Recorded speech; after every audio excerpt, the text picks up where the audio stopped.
Didn't know you were going to get all this, did you? No, I didn't. I mean, that's what I was saying too. Is the beauty of bottle and bond. Yeah, you never know what's going to happen. Exactly.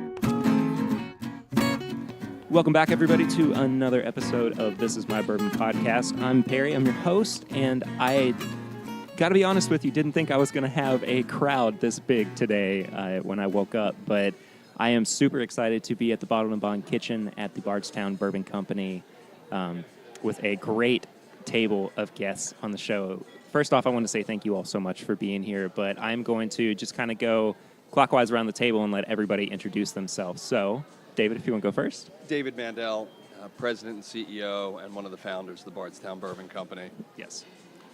Jim Rutledge, Four Roses Master Distiller, retired. Daniel Linde, one of the co-founders of Bardstown Bourbon Company. Steve Nally, Master Distiller, Bardstown Bourbon Company. And John Hargrove, Director of Operations here at Bardstown Bourbon Company. Well, guys, thank you all so much for being here. Welcome to the show. This is kind of a first for me, having this many guests on all at one time.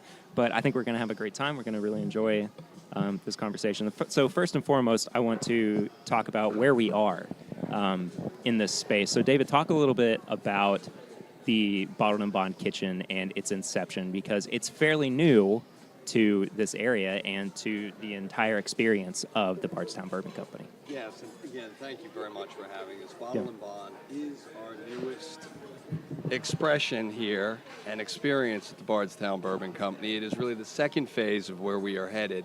But Bottle and Bond is a place that brings together the community of whiskey lovers and the community of Bardstown. So we are bringing together those that have been coming on the trail and those folks from this community that have helped, so much in the development of bourbon over the years. Sure. And so we're really excited to have this full-scale restaurant, bar, and tremendous whiskey library. Right, and the fact that you're nestled right in the heart of bourbon country, too, I'm sure helps you out a little bit. It is, and it's part of sort of the larger vision for the company, which is we've developed a Napa Valley-style destination experience, but we created our roots in our collaborative distilling program, which is our custom whiskey production program, which is run by Steve and John. So, we produce custom whiskey for 22 different customers, and that is kind of the unique engine. It's where we've created our credibility. Now we're creating our credibility in experiencing it, and of course, it's all a platform for the brands that are going to come from this wonderful place. Yeah, absolutely. So, Steve and John, talk a little bit, too, about some of the products that are coming out of here, specifically your whiskey. So a lot of exciting products coming out. We have two out on the market right now. They're an MGP style 21% rye base bourbon at 10 years, finished 18 months. One in a Muscat Mandell barrel and one in American Brandy barrel. And we did this collaboration with Copper and Kings out of Louisville, Kentucky. Oh, cool. So very excited about that. Very excited about some other finished products we have with them going on right now. And while we have those collaborations going on, we have new collaborations that you'll see coming out with other customers here in the near future, along with some of our own internal brands that we're really excited to get out on the blending side. So we'll have something come out under our Fusion series here in the next year, where we'll have some internal product that was distilled here at Bardstown Bourbon Company and some blends with older stocks of whiskey that we have in inventory. So I'll let Steve talk a little bit more about the finishes that we have got going on, but really excited about what's going to be coming down the pipeline here in the next couple of years on the finished product side. Absolutely. And as you well know, the sources have kind of dried up. We have been lucky to find some good quality products You know, we're not just taking anything and putting it in a barrel and finish it. We start out with a really good product. Like John says, 21% rye is what we're using right now. But we've acquired a few others from some other companies too. And, you know, we've got some that's being finished in wine barrels, some that's being finished in American brandy barrels, and several other finishes that are coming about. And we're going in, some of them are kind of pioneering that we really don't know what they're going to do, but we're going in and checking and making sure that they're coming along all right. Sure. And selecting the time frame as far as the first collaboration came out was 18 months old. The next one might be 6 months, or it might be a year, it might be 2 years. But we're trying and until when it gets right, then we release them. But so you guys just put in this beautiful big column still, too. So that means that you guys are going to be distilling your own product, right? We are distilling our own product. We've been distilling some since the day we started with the collaboration program, or the customers that we've taken on. That's given us the ability to grow this big, this fast. You know, we started out with the idea of making 1.5 million proof gallons, and we kept getting customers come on that we had to expand to accommodate them. And right now we're saving about 10% of what we produce is ours. So we will be coming out, as John said, some of our infusion brands that come out with will be the first that we've come out that we're using some of our products. And then as it becomes older and becomes mature, then we'll release our kind of our flagship brand Sure. that we come out Yeah. with that'll be ours. And what's the timeline like on that? How far out are you from actually putting out your own distillate? We have a 2-year-old product in the warehouse right now. We anticipate another 3 to 4 years, to get a 5-6-year-old product that will be a good product that we can fly solo with. Great. So to back up what Steve said, that 2-year-old brand that we'll be pulling out, we'll actually be blending that with that Maturate product he was Okay. talking about. Yeah. So we think for our 100% internal product, so we're 100% mashed here, fermented here, distilled here, we'll wait till start seriously looking at the 4-year mark, 5-year, 6-year, Yeah. and so on to come out with a brand under the Bardstown Bourbon label with 100% product that was produced from this facility. Yeah, absolutely. I think what's one of the things that's really interesting about Perry is what you see here is the core values that we stand for. Obviously, collaboration, transparency, working together. But what you see when you look across the brand spectrum is we have a collaborative series that we have developed. Now that's what this brand collaboration launched. So we're doing this with a series of other. They tell the story of 2 great artists or 2 great companies making something that's really neat together. Then we have a series coming called Fusion, where it really represents our blending capabilities, where we're taking some of our, our age product and blending with some other fabulous product that wasn't made by us.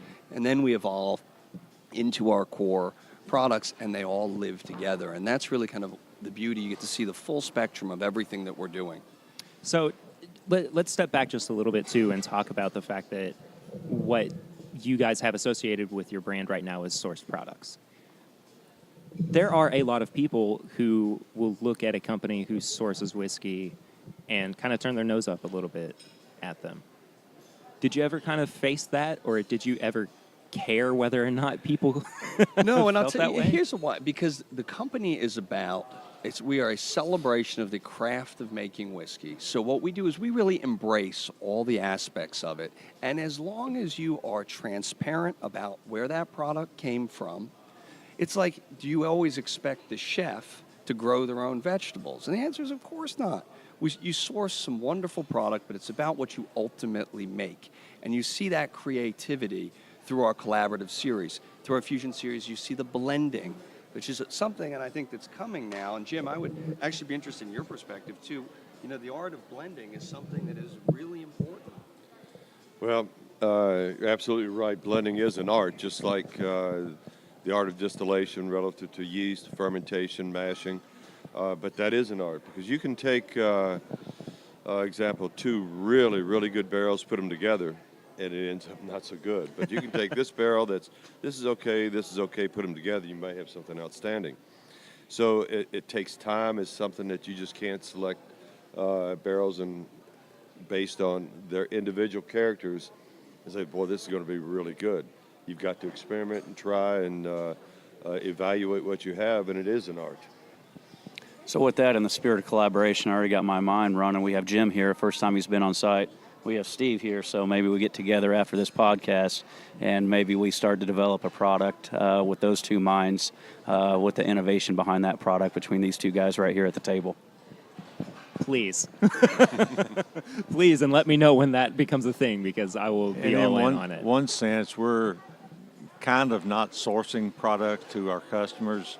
We are custom producing them for them. I mean, they come to us and we sit down and go through every aspect of the production, from the grain selection to the yeast to the cook temperatures, all parts of it. So we're actually custom producing product for them.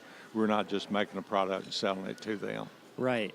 That's incredible, too. I like that, because you don't see a whole lot of companies that are doing something that specific for their client. Exactly. Yeah. And, you know, we have 22 customers at the present. We're doing a total of 27 different mash bills. So to do that back and forth and to satisfy every customer is quite an ordeal. So, and a lot goes into that customization. And with that customization comes transparency of our production also. So if you're a customer in our Bardstown Bourbon collaboration program, you can come on site for your production. We do pre-production meetings to nail down all the specifics of the production, grain procurement, barrel procurement, yeast strands, yeast procurement. Like Steve said, how we cook up the mash, how we ferment as far as set temperatures, control temperatures, and then Jim hinted on the art of distillation. There's a lot of metrics that can be changed on your distillation column, on your doubler, that can produce a very different product. And with that, we really sit down with our customers and develop all that before production, and they're allowed to come on site. And then we also package up all those key metrics I just went over, so they can really come in and look at the header pressures on our steam lines. They can come in and look at the cycle times on our cooks, the temperature, the deltas and the temperatures on our cooks, our fermentations, and then on the distillation, our beer feed, what we're running our low wines at, our high wines, our low wine condensers, how we control our low wine condensers. So any part of the process, they will have transparency, and we package that up and provide that to them at the conclusion of their production run. So collaboration is not just a brand name; it is kind of a mantra for the Bardstown Bourbon It is in the Company true then. sense, Yeah. and that's just on the production side. One side we haven't touched on yet is the organoleptic, the sensory side of it. So we have an organoleptic team here on site, which does all the sensory for all the distillate that we make, the maturate that we take out of the warehouses. But we have to get our team aligned with other technical teams through their organoleptic and sensory programs also, so we're on the same page when we're judging their distillates that we're producing. And I think, too, that's incredible, too, is that you are so transparent in the way that you produce your whiskey. And, Right. And the way that you communicate, too. Right, and that transparency. So we have 22 customers in our program. I deal with 14, 15 different technical teams out of those 22 different customers. So with that comes a transfer of knowledge between our teams and their teams. So where most new startups have a bit of a learning curve, with the talent pool that we have been able to pull from here in Bardstown, Kentucky, and that business model aspect of working with different technical teams with different companies, we have really absolved that learning curve in a matter of less than a year.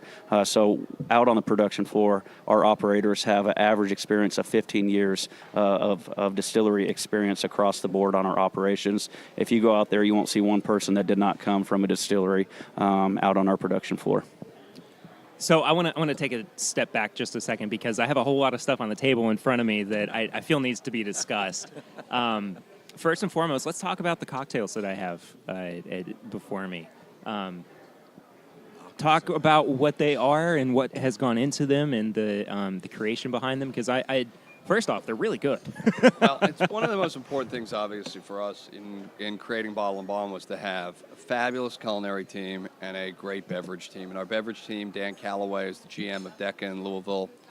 He joined us, built our beverage and our beverage ambassadors. Our culinary team is run by Chef Felix Mazzo from the Greenbrier, West Virginia. Great. We have 20 culinary students that come from South Africa, the Philippines, and India. State Department program that we house them. We provide an educational component to it and transportation. And John Donnelly, Donnelly is our executive director of food and beverage, came from Matchbox, came from Buford Inn. I mean, amazing team, and everybody's moved here to Bardstown. But in front of you, you have our signature Manhattan that's made with an 8-year-old Hirsch bourbon. Hirsch is a company that's part of our collaborative distilling program. We produce that product going forward. It's got two different blends, a blend of 2 different vermouths, a Cynar and an Antica formula, and our own blend of bitters. And then, of course, this is called Smokey and the Bandit, which is Bellmead bourbon, which we also produce here as a collaborative partner, with a great mezcal, fresh vanilla bean, and black pepper. 2 new additions to the menu, but we have really creative team. Also, we're passing around dishes as we converge. Gnocchi. To... This is a fresh potato that's gnocchi with gnocchi. mushroom sauce, Brussels sprouts with thick cut bacon and bourbon glaze, chicken fried oysters. Everything we do here is made scratch every day by the team. We fly in the seafood. If we can get the ingredients locally, we get them. But the whole concept behind Bottle and Bond is refined simplicity. Simple dishes made extremely well with the best ingredients in an environment that is not pretentious. It's designed to bring people together, have fun, and just have and enjoy conversation. And if you're not having fun, what are you doing? That's exactly the point, isn't it? So I want to touch on, too, because, Jim, I'm happy that you're sitting down with us, and it was just kind of a spur-of-the-moment thing that you were here, and we were like, oh, well, can we get Jim Rutledge to sit down with us as well? So what is your relationship like with these guys? How did you kind of get to know them and, work with them? But, I've met several people I didn't know prior to coming here, but Steve and I go back, close to 25 years, I guess, and Maker's Mark and myself at Four Roses. And, I've just toured part of the distillery. It's absolutely beautiful. I was telling him, walking through it up there, I love to see a new distillery. It's so much easier to start like they did here from scratch, build everything new, rather than try to retrofit and some of the old equipment at some of the older distilleries. Sure. We have 8 major distilleries in Kentucky that still produce about 95% or more of the bourbon produced and sold in the U.S. But the upcoming distilleries like Bardstown Bourbon Company here and some of the others, it's amazing to me. I'm doing some consulting work at one of the relatively new distilleries, and everywhere I go, they say, we sold out of capacity. We're out of capacity practically by the time we start up. I know Steve told me a few years ago when you were starting up that they're out of capacity before we ever distilled the first drop. And it's amazing, just the bourbon industry. It's absolutely on fire. Everybody's heard that by now. But the amazing part to me is when you go back to about 1968, we had about close to 8.9 million barrels in inventory, which is just one measure of the growth of the industry. And just a few weeks ago, it was announced that we're over 7.5 million barrels in Kentucky. But back then, about 10% of those barrels were designated for international markets, where today it's about 40%. So we've got a long way to go just to catch up to back then. Sure. And the international markets, if China ever really opens up, we don't have enough capacity just to fill China. India's a new market. Japan's been a very healthy market for many years, so I don't think you can really anticipate much growth there. Australia's a great market. Yeah. But outside the U.S., and what's, to me, I can go back to meetings in the early 80s when at that time I was working in New York, Seagram's corporate headquarters, who owned Four Roses, and trying to get bourbon back in, Four Roses bourbon back in the U.S. And, right. And I can remember seeing a pie chart on a PowerPoint presentation that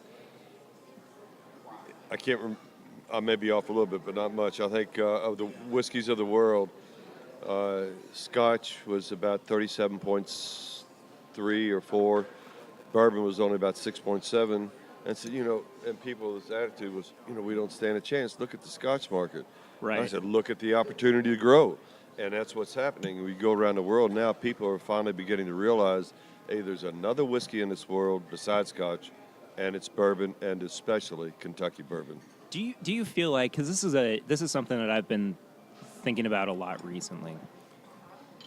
It seemed like to me that in that period in the 80s, the dark period, when bourbon still was not as popular as it is now, it seemed like all of the master distillers at that time independently said, we are going to remarket this product and we're going to make it big again.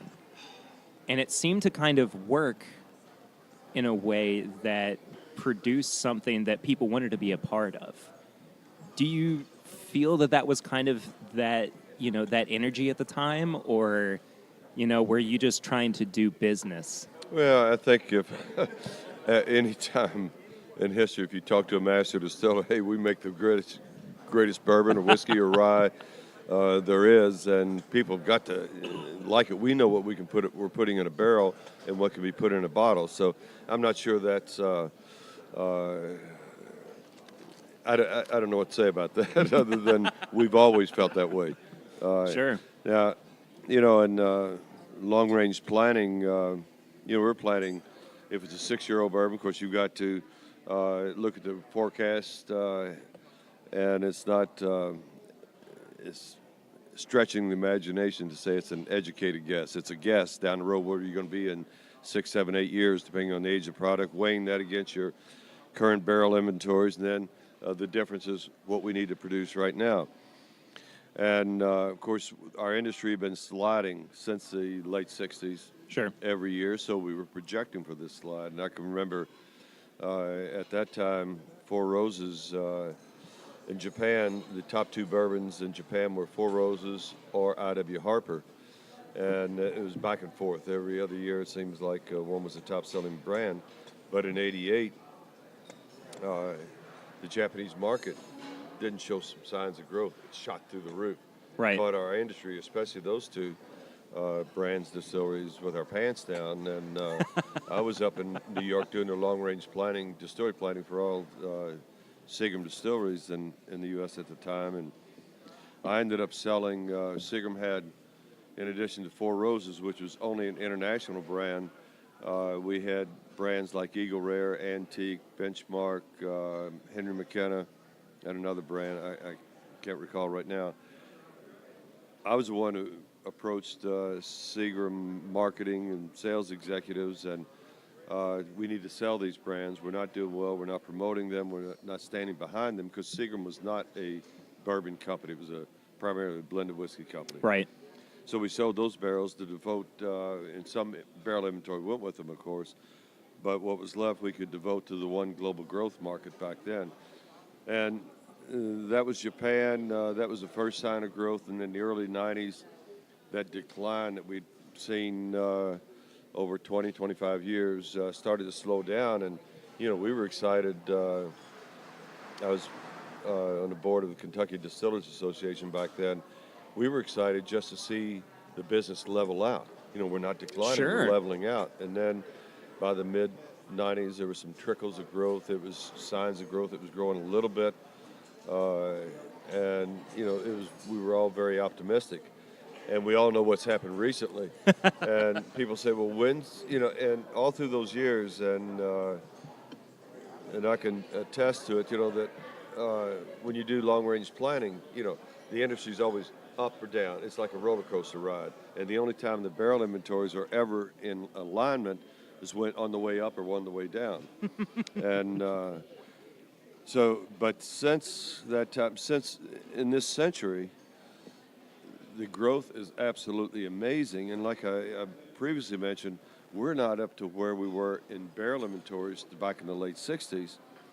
And the potential for growth just domestically, and then when you look at the new markets globally,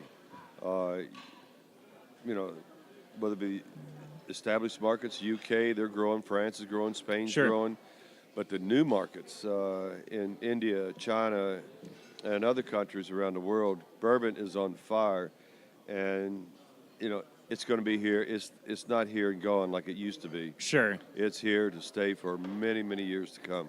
And that gives me hope for, because I every now and then take a step back and I look at the projection of the bourbon boom, and I go, the end has got to be around the corner. But I hear conversations like this. I hear people who are that passionate about it, and I go, I'm fine. Same thing with Fred Minnick. I sit down with Fred Minnick, and he talks, so highly and encouraging about the bourbon industry and the bourbon market, and I'm just like, I'm not worried anymore.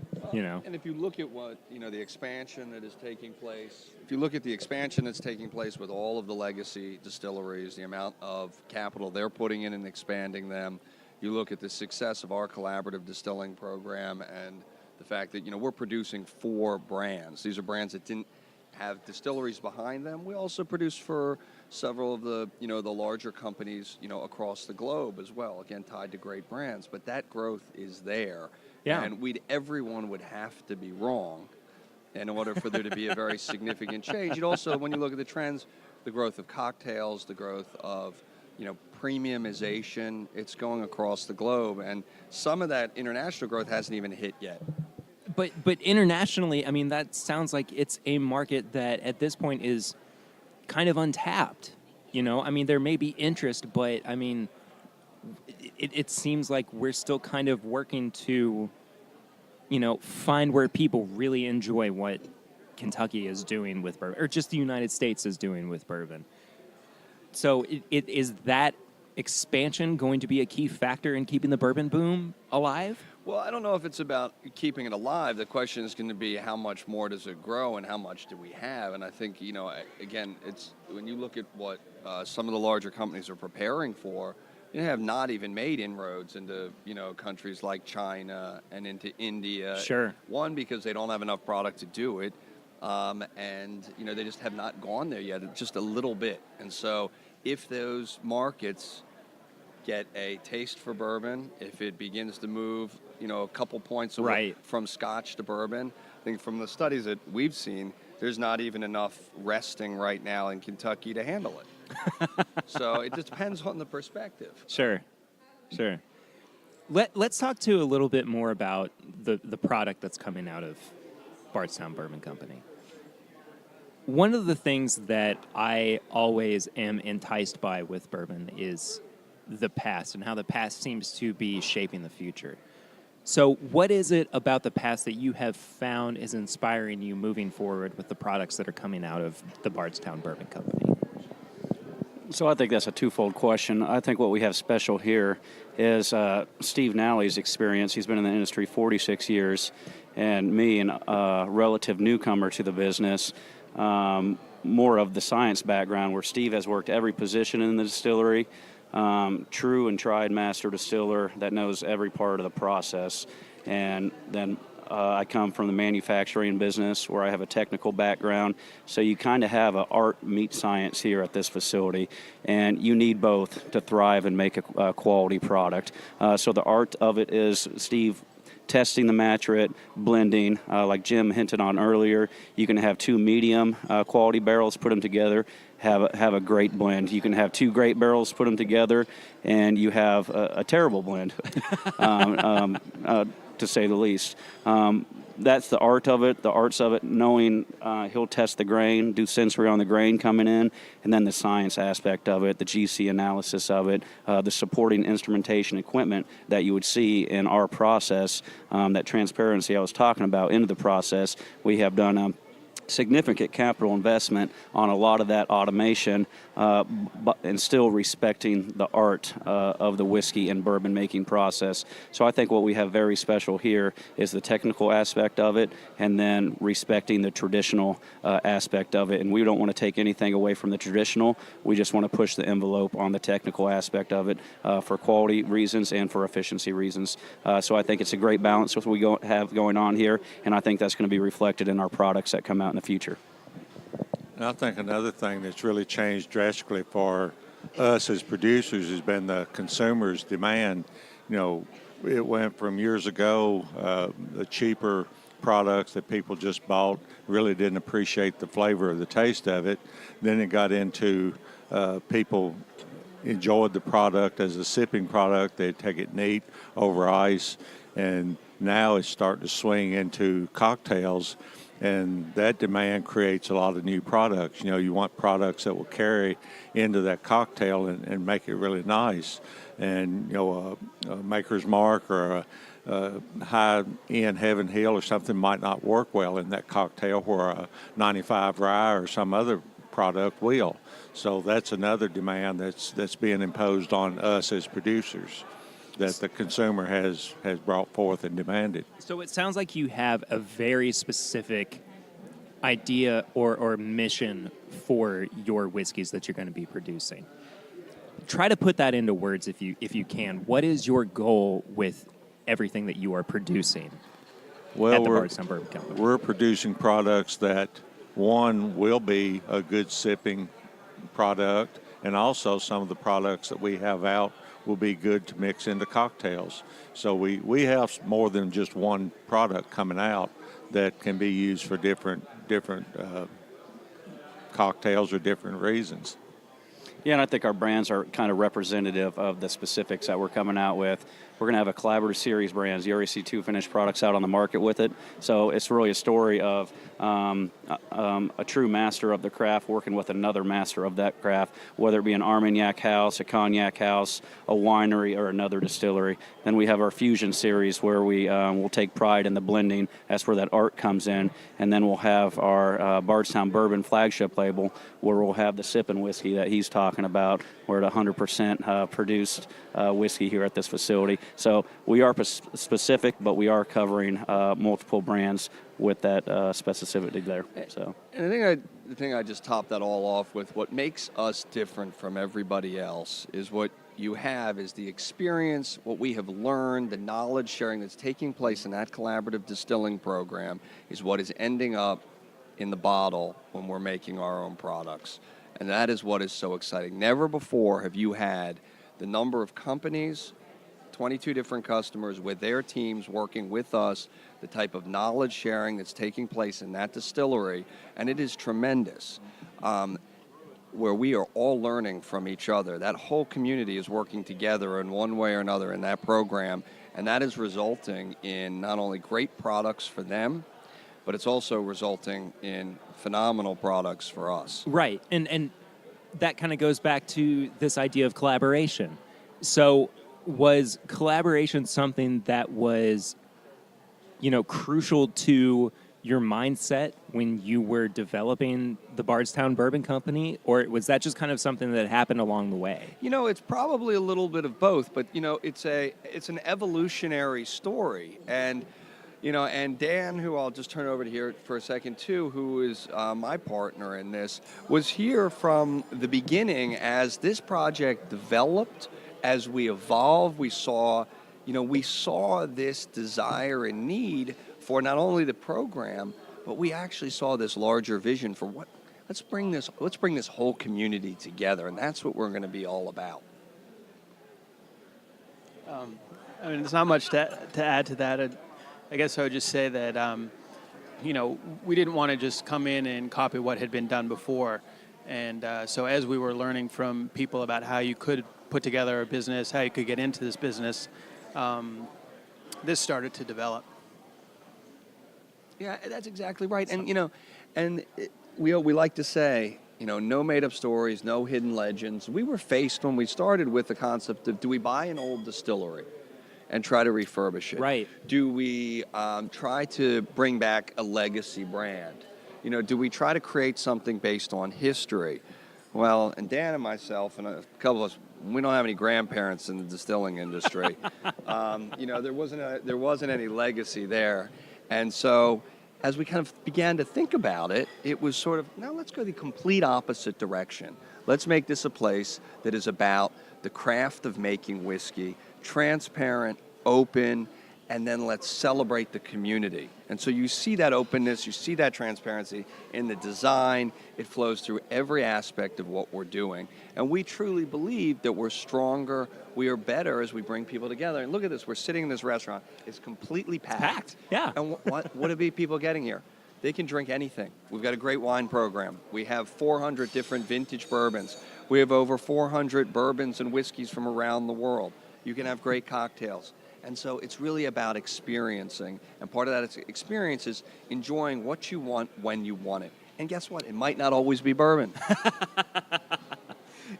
On that note of cultivating that experience, Fred Minnick was a big part in, a huge part, yeah, in establishing your vintage whiskey collection. Correct. Here. How did Fred get involved in this process then? Well, we had a great relationship with Fred going back a long time when we got in this. And when the Kentucky legislature gave us the flexibility to buy vintage spirits that are out of circulation from the private collector, we knew exactly who we were going to. And we sat down with Fred and we said, you know what, let's curate a collection together.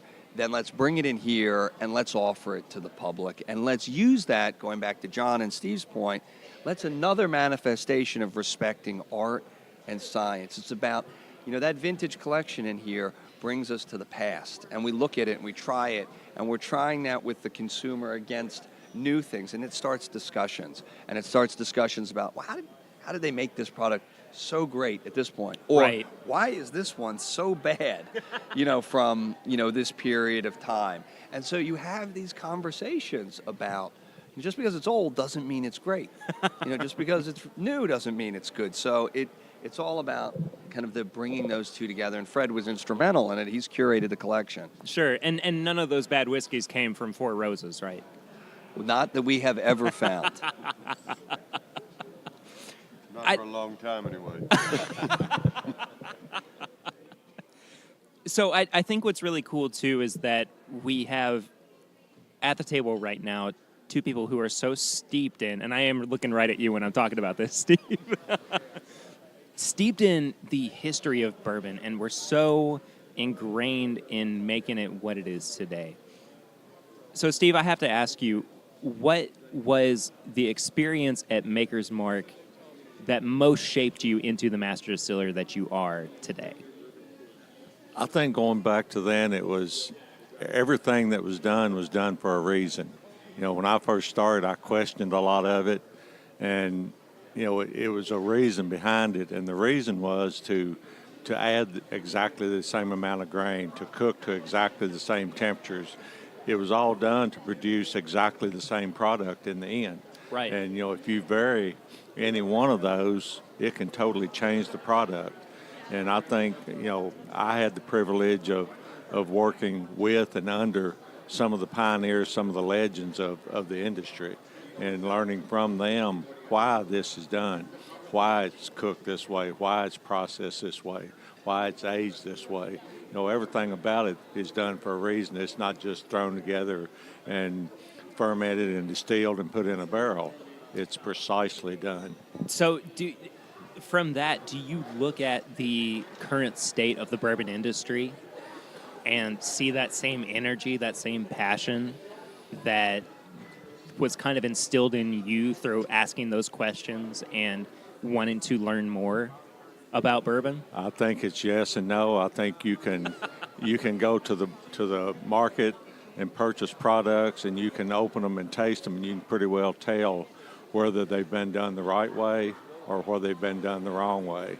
So, if you go and try it, it doesn't take long to figure out who knows what they're doing, who does not know. So what encourages you to continue working in this industry then? Is it the fact that you feel like you can make another mark on an unintentional pun there with Maker's Mark, but the reason I continue to do it is I love it.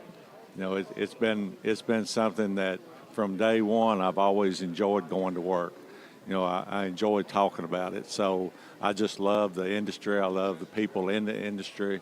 Just like Jim said earlier, we've known each other for 35 years or so. Sure. And we are friends. And, there's a lot of distillers, a lot of people in the industry that I can really call a friend. And to me, there's not many industries in the world that have this same relationship intercompany. So that's one thing that's held me to it. And is that kind of what brought you here too? Was just your love for bourbon, and specifically to the Bardstown Bourbon Company?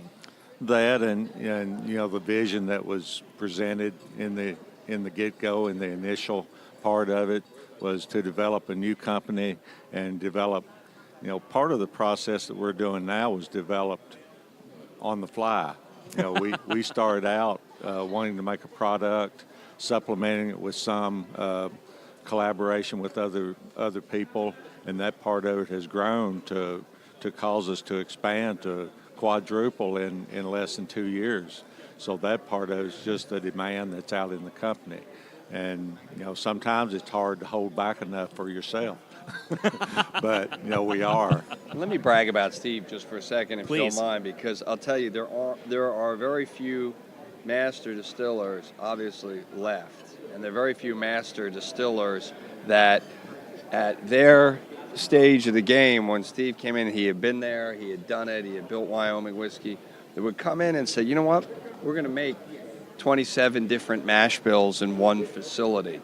And so that's not necessarily what you see in many people of, Steve's background. And it's a real credit and a testament to Steve and John working together, because we brought a level of customer service and attention to the art of making whiskey for others and working with us that has never existed before in the industry. People say, is it contract production? No, it's not contract production. It's collaborative, because they work with us and then see this facility, this becomes their home. So when you look in retail there, all those brands, we make those going forward. It's incorporated. Then they can come here. They can tell their story. They can use the facility to entertain. And so it's a way, and it's really a new model in the market to allow, great brands that have developed over time that didn't have distilleries behind them, also allow other companies to do really innovative things.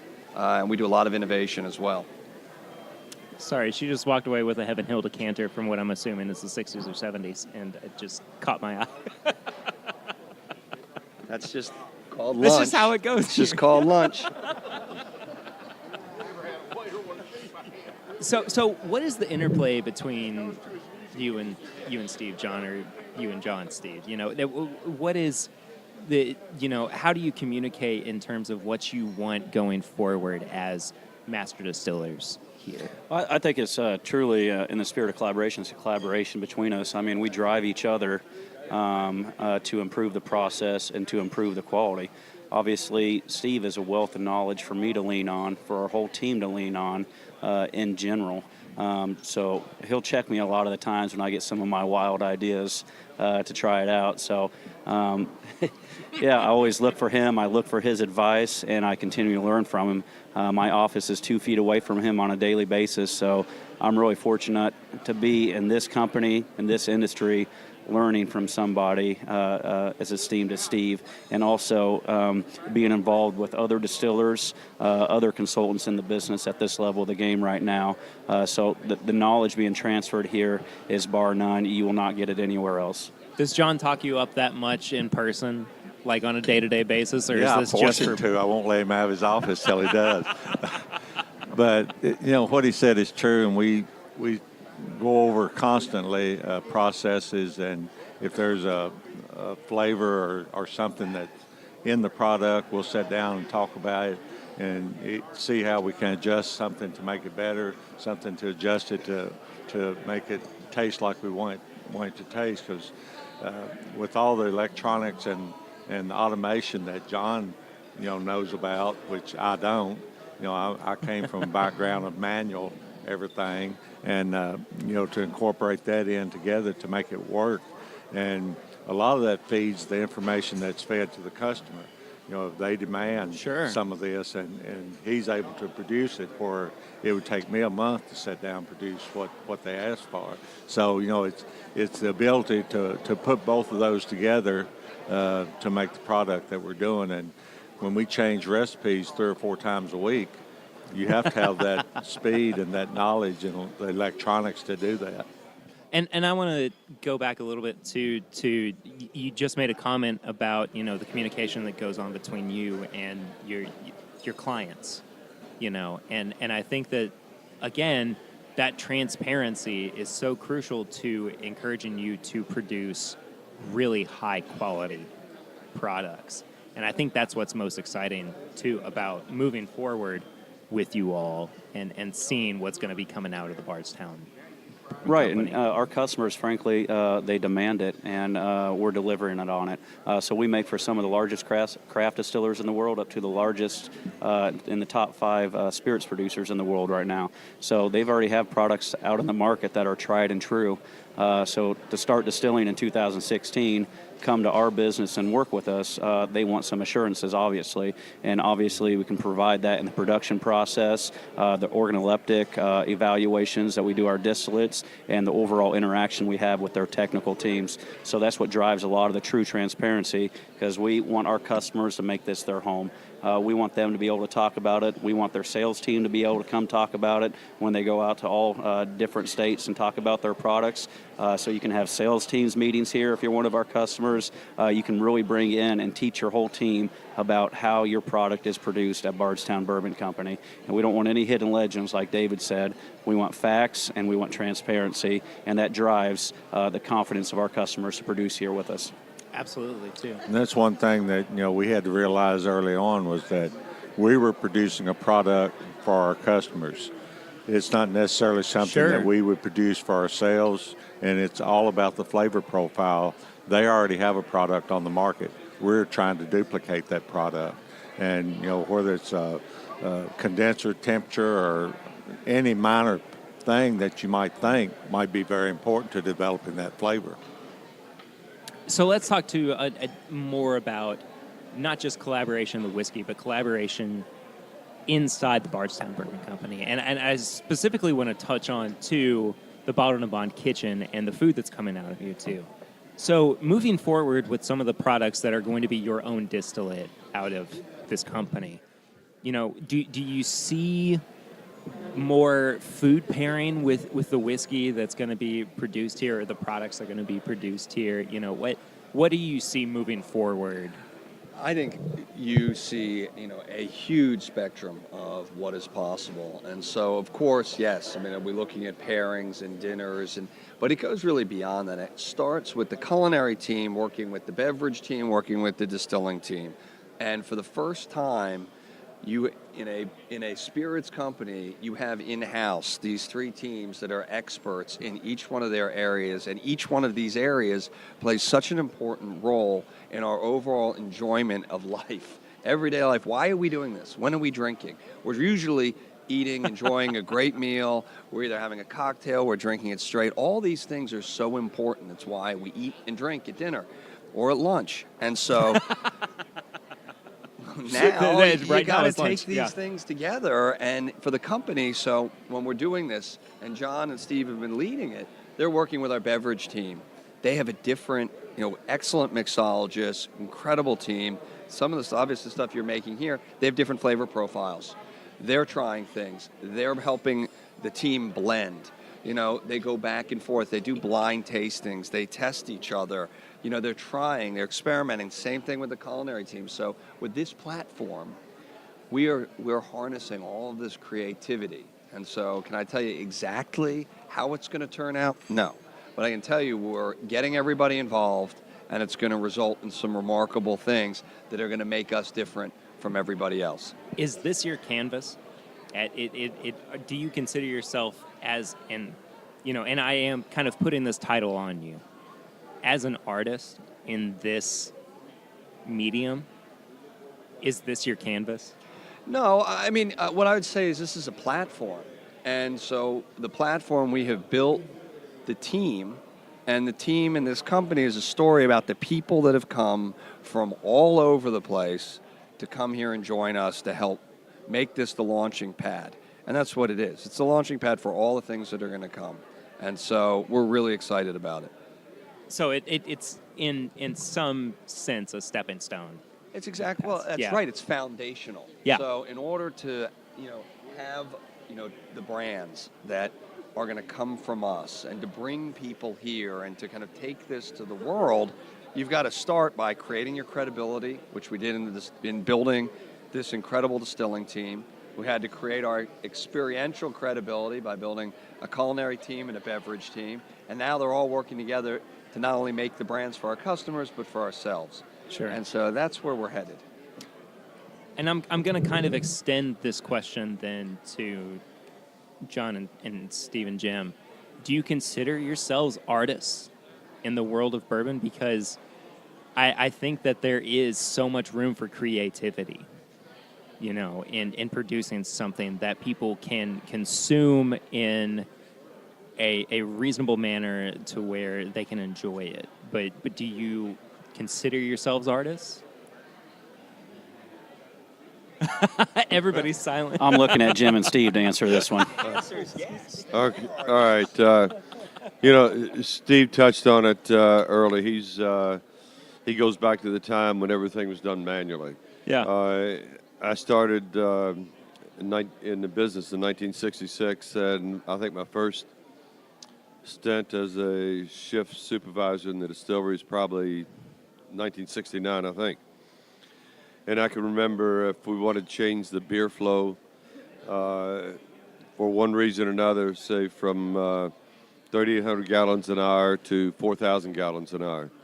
So we go up and manually turn the valves. We have pencil marks all over the place and with numbers on it. And then we had charts on the wall that would for a 24-hour period. So it might take an hour or two to get everything in balance. Today we walk in and we want to go from 3,800 gallons an hour to 4,000. We punch it in and boom, it's there. So, and you can say about the whole process. And so I've always said, we've come light years since just in such a short time since I've started. Now, looking around the table, only Steve thinks that's not a short time. But, we've come a long, long way, but the art will always be there. That's the part I love. Technology helps us be more consistent day in, day out. And but being able to walk up to a fermenter, and I've always said I used all five senses. I look at the top of the fermenter. I know whether it looks right or wrong. I smell it, stick my finger in it, and I taste it. I feel about what the temperature is. So I've used four senses there, and then the fifth sense of hearing. Got to listen to what those other four senses have told me, and I probably couldn't do it right now, but back at Four Roses when I was doing it on a regular basis, I could usually tell in roughly an 80-hour fermentation period within a couple of hours about how old that fermenter was, and if that wasn't right, I knew something was wrong. If I looked at the top of it and didn't just see a fine head of foam on top of it, if I saw, a foot of foam or 4 inches of crust, I knew the bacteria was running rapid in some way, and we had to correct it. But and that's part of the art of the business. And sure. Even from the beginning, people think, well, corn's corn, just get any corn in. But that's the furthest thing from the truth. You can have corn come in with just the slightest hint of, for example, must. Sure. Or mold. And that could destroy the whole process. But you have to, and I guess it's an art, being able to smell that and way, way, way back in the distance. You say, boy, I think there's a hint of must here, and we're going to reject this load. But everything from the beginning of the process, from the selection, the approval of the grains, milling, mashing, fermentation, and distillation, it's, like I said, technologies have come light years, but it's the art that makes, to me, whether it's good or bad before it ever gets through the still. I was just going to say, I know that you extended this question to everybody. It's probably a problem if your finance guy thinks of himself as an artist. So, no, I'm not an artist. I want to touch a little bit on what Jim said. When I was coming up I actually worked every job there was at Maker's Mark. So, I kind of learned the system from the inside out. And like he said, you could tell, from the minute that the grain samples came into the lab, to whether the grain was acceptable or not. And I remember one time when a load came in and it had a fuel smell to it.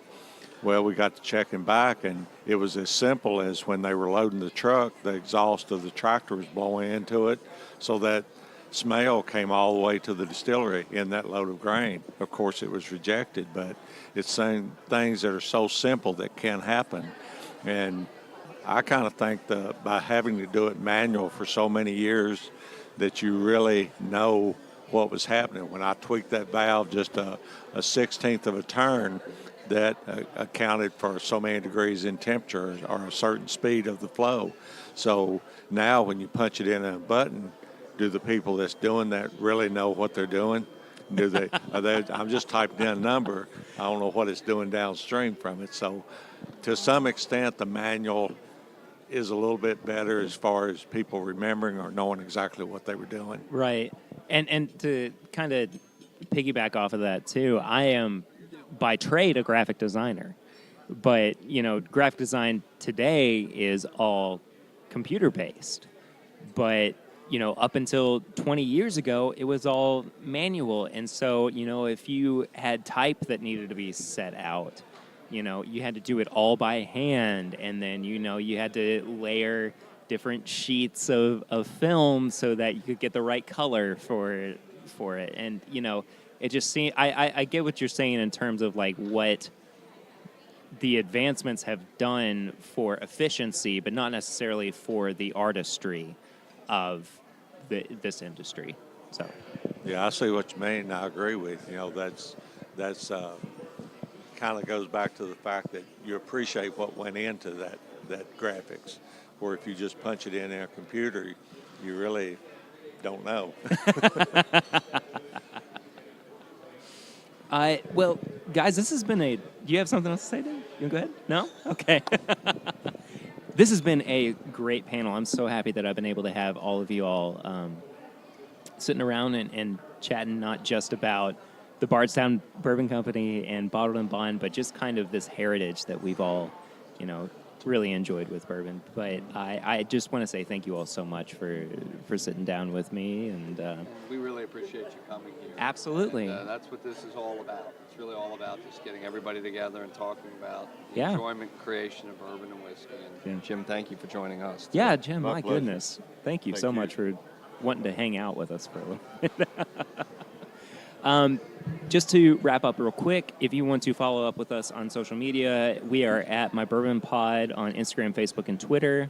If you would like to check out our merch and apparel, it's bourbonshop.threadless.com. Send questions or comments to thisismybourbonshop@gmail.com. Leave us a 5-star rate and review on iTunes. And then if you would like to financially support us, you can head to patreon.com/mybourbonpodcast for as little as $1 a month. You get some really cool content that normal listeners don't have access to. I will see you next week. I appreciate you guys listening. But until then, I'm Perry, and this is My Bourbon Podcast.